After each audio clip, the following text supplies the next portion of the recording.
I'm Brittany Lewis with Forbes Breaking News. During Senate floor remarks on Tuesday, Senator Tom Carper claimed the federal government poses a threat to the solar industry. He critiqued a U.S. Commerce Department investigation. That investigation looks into whether solar energy products from certain Asian countries should be subject to the same tariffs in place for products coming from China. Carper also spoke about the threat of climate change, saying, quote, "We have to unleash the power of American clean energy." Here's more from the Delaware Democrat. Mr. President, this week, the solar industry of this country is at something in naval aviation that we call refusal speed. Now, what is refusal speed? Refusal speed is the speed at which an aircraft continues to pick up speed on its takeoff roll or abort that takeoff roll and remain on the ground. That's what refusal speed is. In recent years, America's solar energy industry has been rolling down the runway, picking up speed every day. Unfortunately, there are forces at large today that threaten to abort the takeoff roll and ground this vital industry. And today I join my colleagues in rising to express our grave concerns about a challenge that threatens to bring the solar industry to a halt, not from climate change deniers, but from our own federal government. As we speak, Mr. President, the U.S. Chamber, not the U.S. Chamber, but the U.S. Commerce Department is investigating whether solar energy products coming from Malaysia, Vietnam, Thailand, and Cambodia should be subject to the same tariffs as are currently in place for products coming here from China. This investigation is currently freezing access to these products for American businesses that import and deploy them across our countries, and the threat of astronomical tariffs loom large. As a result, a number of our colleagues are deeply concerned about the impact of the commerce investigation, not only on our solar industry, but also on our ability to combat the climate crisis and meet President Biden's bold climate goals. We're already in danger of running out of time to reduce greenhouse gas emissions. I know that. The presiding officer, all our colleagues realize that. Now this investigation threatens to create an unforced error in our commitment to protect our planet. We don't have time for an unforced error. We're not waiting for the climate crisis to arrive. The climate crisis is here, and it's here now. And without bold action, our country and our planet will continue to feel ever more devastating impacts. Already in the last year alone, we witnessed wildfires burning millions of acres in California, Montana, Arizona, and other western states. Fires as big as my state, The same hurricane that knocked out access to power and water for 1 million people in Louisiana and Mississippi then went on to produce flash floods in New Jersey and New York. People there actually drowned in their basements, unable to escape the torrent of floodwater. To prevent further devastating irreversible effects of climate change and protect our planet for future generations, we need to continue transitioning our nation and our planet away from fossil fuels.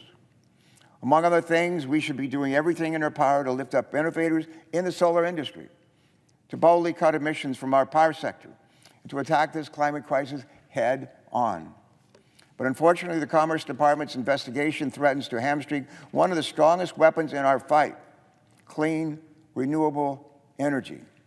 The prospect of as much as a 250% tariff on solar products will have an immediate, disastrous impact on a leading renewable energy source for our nation. Effectively, we would be punishing the very green industry that's helping to lead the charge to curb emissions and further reduce our nation's reliance on fossil fuels. We'd be punishing the hundreds of thousands of American workers who work in the solar industry.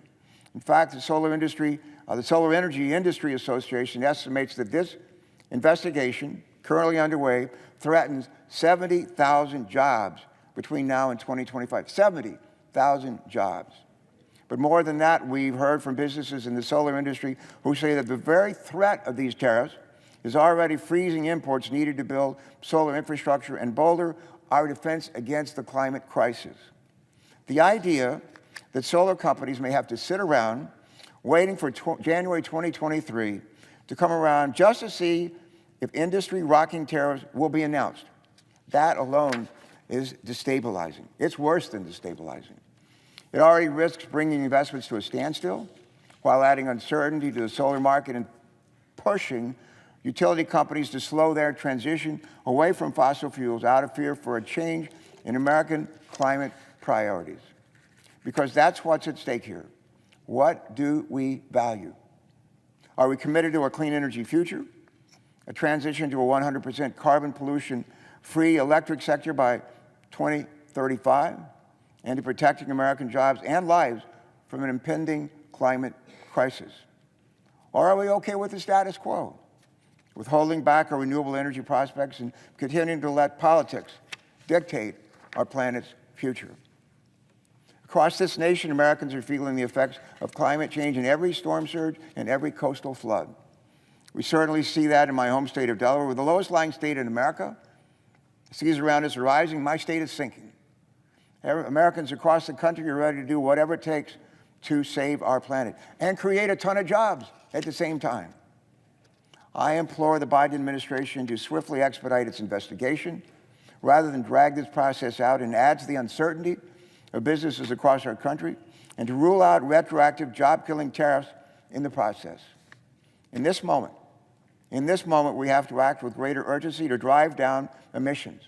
In this moment, we have to unleash the power of American clean energy, and in this moment, we need to protect our planet for generations to come. To fall short of our commitment would be to let down all of those who inherit this planet from us.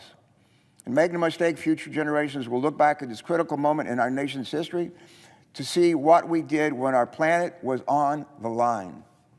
Heaven forbid, they look back and see our own hand forced this error.